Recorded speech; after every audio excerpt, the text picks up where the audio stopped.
Hello again and welcome back to Illegally Cited. This is BGFH and I am back for another quick hardware review. And yeah, if you followed me on Twitter lately, you've been seeing a little bit of snark lately about a little Nintendo product that is that is very hard to find. Nintendo in their classic, we didn't understand that there would be a demand for something that everybody loves. Yeah, well, that's right. I finally got my hands on the NES Classic. The portable little Nintendo entertainment system that you hook up to your TV. It's got 30 built-in games, as it says right there. And Nintendo unveiled this... Oh, hush. Nintendo unveiled this earlier this year. I want to say like late this summer or something like that. Had a really classic, old school Nintendo type commercial. Now you're playing with power. Just like, man, just hit all of us. You know, the people. Yes, they're targeting kids, but actually, I think they're really targeting the people that grew up with the NES, you know, people my age, people in their mid-30s or whatever, you know. I saw that commercial and went, oh man, I mean, it'll be great to have all these games in one place, just plug it in and play. I mean, these systems are nothing new. There's been a gazillion of those little plug-and-play Atari ones or arcade machines, or there's a couple Genesis ones that have been out that have kind of mixed reviews.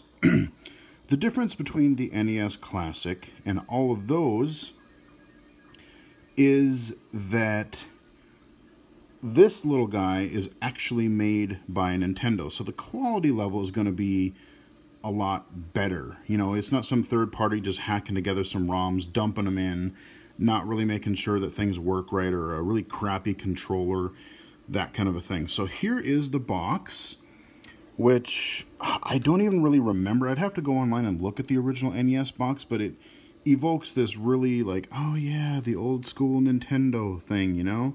The old school NES. We got NES Classic Edition. Got a little bit of Super Mario Brothers there, Donkey Kong, Metroid, gotta love that game, Legend of Zelda, all the right notes there, you know? 30 included games. Look on this side, got a little controller logo, the classic NES controller. A bunch of stuff over here we don't really care about. And on this side, got a whole bunch of little box arts and stuff. So we got like Mario 1 and 2. Punch Out, some black box games, Mario 3, heck yeah. Balloon Fight, I'm just kind of naming some, Ninja Gaiden, classic game. So there it lists all your games. We'll go through them on the screen here in a little bit. Castlevania 2, yeah, I could tell you a story about that one, which I actually might. But yeah, some other stuff on the bottom. But yeah, there you go. That is the NES Classic box. But you don't care about that. You want to see the actual device. So let's put this down here. Look at this little guy. This thing is so small. Look at it. I'm holding it in my left hand, and it totally fits in your... I mean, I would say, well, look at it. There's my Apple TV back there, my new generation Apple TV. It's a little thicker, but it's about the size of the Apple TV, give or take a little bit. The only bummer thing is, I wish, if they were smart, what they really should have done, I know they didn't do it for piracy reasons. However, I really wish that, like, you could flip the little lid up here, you know, where you put in the cartridges, and I wish they had an SD card slot, because that would be amazing. That would be really, really, really handy. The only plugs that are in here are on the back. You've got an HDMI and a USB power. So if your TV can do USB power, you can plug everything right into your TV and go from there. Or it does come with a little USB to AC adapter converter plug thing. So that's it. I mean, that's the device itself. It also comes with a little, I haven't even opened this yet. Comes with a little booklet about this stuff. Okay, Nintendo Entertainment System. I'm going to open that and take a look at it a little bit later. Classic NES cartridges. Beautiful. But over here we have Ye NES controller. Here we go. So this feels just like the old school NES controller. It's blocky, it's square or rectangular. The buttons have the right kind of squish to them.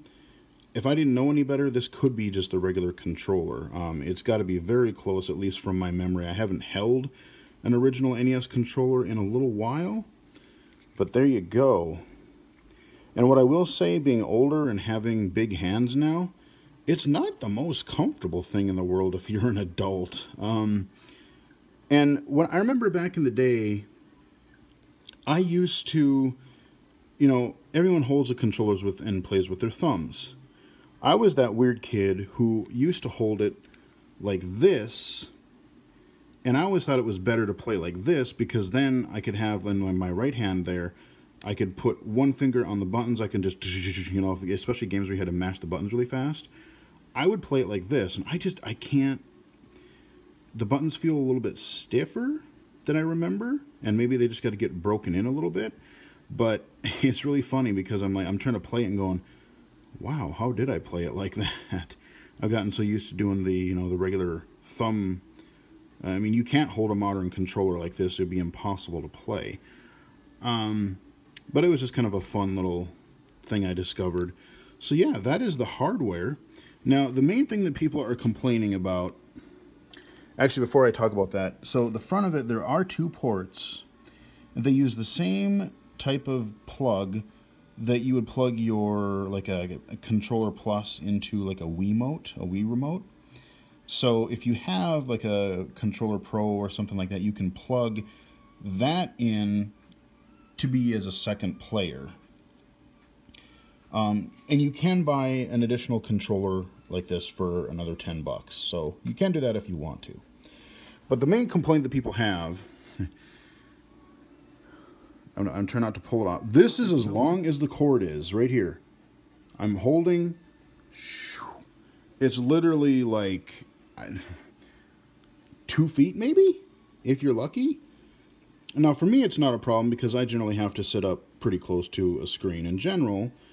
So it's not a huge issue, but I know a lot of people are complaining about that. Now there are a couple of different plugs or a couple different USB extenders that you can get that will extend your controller, and you can get them. I don't even remember what they are on Amazon. I haven't really looked. But if you want that, you can get it. So that's, I mean, it is kind of dumb that the cord is that short. The main reason that I think they did it is because in order, like when you're playing a game, this is the NES controller, so you can't. There's a start and select button, and maybe they could do it with like hold down all the buttons and then they could do it that way. But there's no reset or way to get back to the main menu. So what you actually do, you have the power here, just like you would on your old school Nintendo, and the reset button is what takes you out to your main menu. So you kind of have to be close to it, especially if you're wanting to jump out to the main menu fairly frequently to explore games or load save states, that kind of a thing.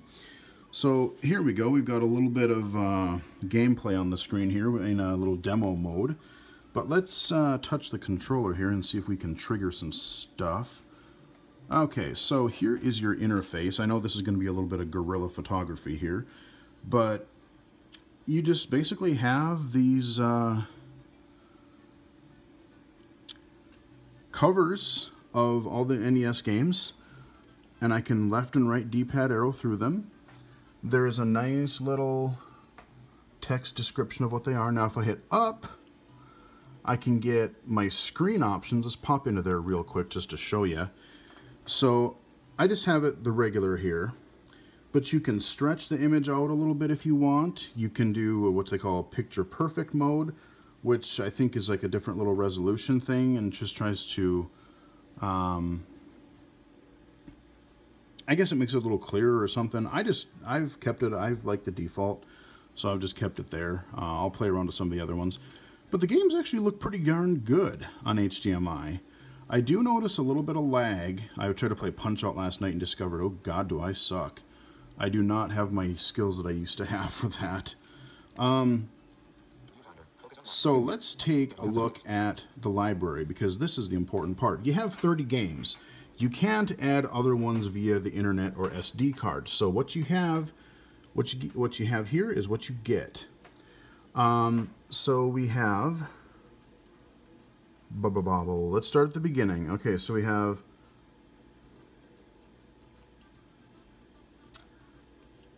oh, okay, I gotta go, yeah, go down to the games, moron. Okay, so actually up here, I can also do a couple little settings with have to do with like the demo mode and burn-in. What is that? Oh, language and, okay.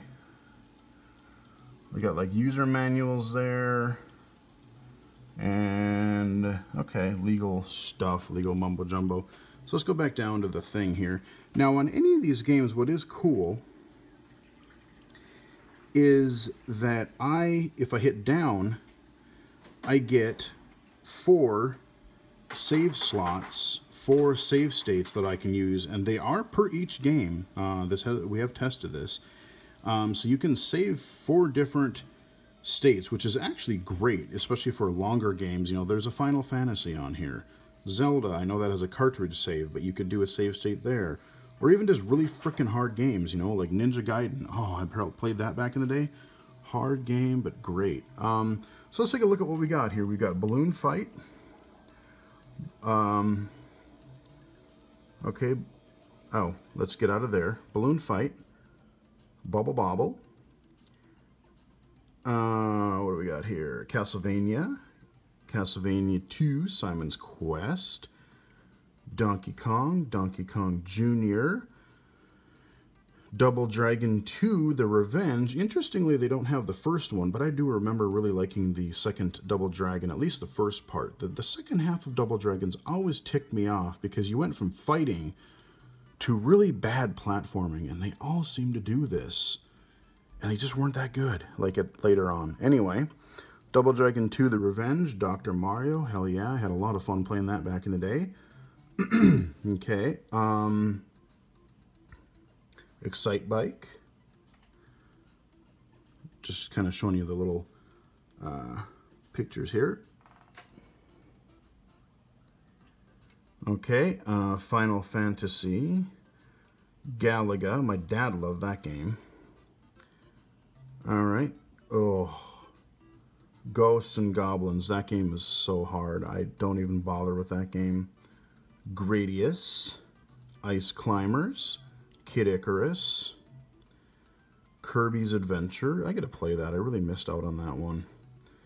Okay, Mario Bros, that's the original, like, arcade Mario Brothers. Mega Man 2, yeah.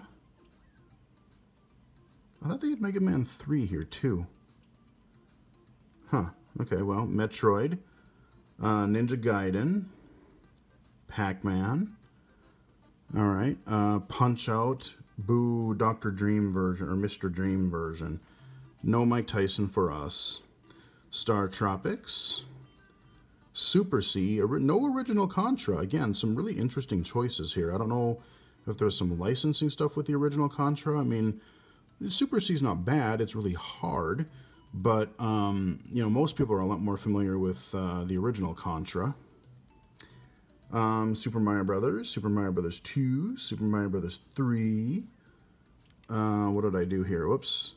Tecmo Bowl. This is one of the few football games that I remember playing and loving. Like, I'm not a huge sports fan, but this is just a simple, fun little sports game.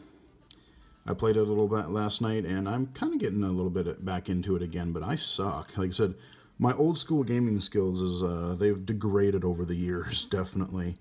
The Legend of Zelda and Zelda 2: The Adventure of Link. and back to Balloon Fight. So let me set this down here, and I'll just wrap up the video here, and we'll probably get a little demo or something here. So if I let the machine sit idle here for a little bit, it'll go into a random demo mode for some of the games. So you can kind of see what they look like. But, you know, I mean, I know, like, if you are really into gaming, you follow gaming websites, you know, keep up with the systems, you're really into this kind of hobby, you probably don't necessarily need a device like this, because a lot of people, either through emulators, or they have, you know, if you're really into the classic games, you probably have the classic systems. I do have a classic NES system in my closet somewhere with a few cartridges. Not a whole lot, probably 20, 30 of them. But I do have one. I have a top loader. And I think my original Nintendo that I had growing up is actually at home at my parents' house somewhere. Okay, a little, that's a weird little screensaver. Okay. But sometimes we'll do splash screens too, you'll see in a little bit. So if you follow this kind of a thing, you know, you might not necessarily need something like this, but this thing is going to sell like hotcakes. I mean, like I said, even if Nintendo actually understood that people like their products and would release them, you know, like, oh, well, we didn't think amiibos were going to be big. We didn't think that the NES Classic would be big. It makes me a little bit worried about the Switch, because the Switch looks really, really cool. And what, they're going to release 20 of them into the wild and have people charge $3,000 for them next spring? I hope not. I mean, they just launched the new Pokemon games, which I don't really care about. But they launched those, and they had a bunch of those. I didn't hear any complaints about them, so they can do it. They just don't. Oh, Excitebike. Okay, you'll get a little Excitebike demo here. But yeah, so you get a little letterbox there, because, you know, of course they weren't widescreen back then. But so I mean, this console is great for people who, like I said, grew up in the 80s and remember, you know, maybe they fell out of gaming after the NES. They didn't keep up with it. They moved on to different things, and you know, maybe played a little bit in the dorms or later on. But they just kind of like, okay, they quit. But then they'll see this little guy in the store and go, I remember those. And they'll see, so, like, you know, Super Mario Brothers and Donkey Kong. And like, I remember those games. I remember Galaga. I remember all this stuff. And it's only $60. So it's not bad. And the games that they chose, I mean, there is a few that I would have, I mean, of course they're not going to be able to please everybody with 30 games. But what they have here is generally really strong. I could see them doing like a sequel. There's already talk of people are thinking there's going to be a Super Nintendo version maybe next year or two. Maybe there could be a Game Boy version, a portable, you know, dump a whole bunch of Game Boy ROMs into a little thing like that you can carry around. Maybe even have a little mini HDMI port or something. You can plug it into your TV like a Super Game Boy. There's your Galaga. There we go. So there's potential, you know, and then you have, of course, the Nintendo Switch, which I don't know how they're going to do continue their virtual console. You know, I really hope that they smarten up and not make us buy a game for the 18th time, because I refuse to. I'm done. Or at least they can give us something where, you know, it's like, I want it. It'll be great because it'll be on the TV and it'll be portable, and I just hope they figure it out. But the other thing is, if you already have these systems and you like video game, especially Nintendo memorabilia, this is a great little collector's item. I mean, this is just a really cool thing to have. The other thing where I see this as being really useful, you know, you are a gamer and you're gonna, you know, maybe you're going home for the holidays, you're visiting friends somewhere, and they aren't gamers. You know, instead of taking a big old system with you, or cartridges, or discs, or whatever, you can get a little carrying case, which I actually probably will buy fairly shortly. I saw one on Amazon. They're like, to what, 10, 20 bucks? And this would be great. You know, I could take this home. You know, my dad would like get a kick out of playing a couple of the old shooters, maybe some Excitebike. Oh, Ghosts and Goblins. God, this game is hard. Things like that. Or, you know, periodically for work, I go stay in a hotel, maybe for a conference or for an overnight trip when I do stuff at work. I could bring this little guy, plug it into my hotel TV when I get there, and have some games to play, you know? Ah, okay. There we go. There's your Gradius. Another shooter. So at least you get to see a little bit of the footage. I know it's not going to look great because I'm looking at this, like, you know, we got a little bit of glare from the lighting and I'm just recording from the screen, but at least you're going to get to see. I mean, it looks really good, I will say. Yeah, I apologize for that big old glowy spot in the middle of the screen. That's my overhead lighting here. It's just kind of a jerry-rigged thing, but anyway, I just wanted to give you a look at that, and I think I've played about a half a dozen or better games last night, kind of popped into each one of them for 5, 10, 20 minutes, and yeah, I gotta say, it's, the emulation seems good. There's maybe a couple little weird things, like I noticed a little bit of sound pitch things here and there in a couple of games, but overall, it seems good. You're going to have a little bit of HD TV lag depending on what TV you have. That's just one of the downfalls of modern gaming until they figure out a way to make, you know, to make modern TVs and games play well together and not be super laggy. Yeah, that's just a problem that you're going to have to some degree. But overall, I'm really glad I got a hold of this. It's funny actually how I got it. Like I said, I've been looking for this thing since launch. I couldn't order it online. I really don't go to a lot of stores. A little ice climber there for you. I don't, you know, I just haven't really gone out to really look for it. I've been looking online, but I haven't found it. Turns out yesterday I was at work checking Twitter real quick, checking to see if there's any tech news. And I saw a post, somebody had said, oh, well, you know, for the past week, different days, they've been having people, Amazon Prime Now, which is like a really quick delivery service. You have your Amazon Prime, which is like your 2-day free delivery. But then Prime Now, if you live in certain areas of the country, you can get your, you can get some things delivered within like an hour or two. And so what they were doing is because they were such short supplied, each day they would have like probably 5 or so states that they're like, if you live in these states, you can try to get it on Amazon Prime Now. So I saw a Twitter thing that said, oh, by the way, yes, Minnesota is on one of those. So I went on my phone, opened up Yield Amazon Prime Now app, did a search for NES Classic. It was there. Boom, got it, ordered it, and it showed up. I actually had it delivered to work because I was there and I wanted to make sure it was there. And I had it by about 10:30 yesterday morning. So I had to wait until I got all the way until I got home in order to play with this little guy. But it's a really neat thing. I mean, yes, it's basically just an emulator. Yes, it's probably just a Raspberry Pi or something like that in there. Little board and some ROMs. But it's, oh, this music is so catchy. Kid Icarus. Sorry, sidetracked, shiny object. But even so, like I said, as a fan of video games, as a really big fan of the NES growing up, I mean, I lived on this thing. You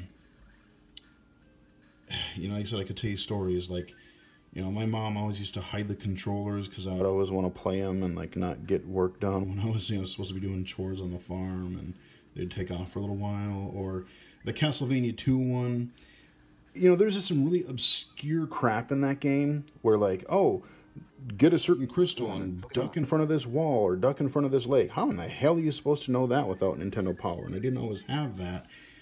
And so I had an issue of it back in the day. And when my parents weren't home, I called the Nintendo hotline, which was by that time a 900 number, asked a couple of tips about Castlevania, and we did that at my friend's house too.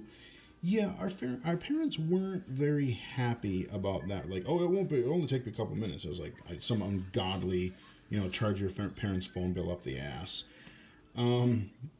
But yeah, I still remember those days. So I mean, like I said, it's a lot of. I mean, a lot of this is nostalgia, convenience, portability, all that kind of stuff. But when you can actually get a hold of it, hey Kirby, when you can get a hold of it, if you like classic games, you want a nice convenient way to do it. You don't want to have a whole bunch of systems. You don't want to have, deal with emulators. You have your save states. You have that kind of thing. I would highly recommend it. The NES Classic, Nintendo Entertainment System Classic Edition, is a cool little gizmo. And I'm glad I finally got one. Yay me. Thank you, Amazon Prime Now. Anyway, I think we'll wrap it up here. Hope you guys enjoyed the hardware review. If you live in the Great White North like I do, stay warm because it is snowy and cold and holy crap. Yeah, good day, good weekend to be inside playing some classic NES. Hope you guys enjoyed it. Follow me on Twitter at BGFH79, and until next time, I will talk to you guys again later. Stop recording video.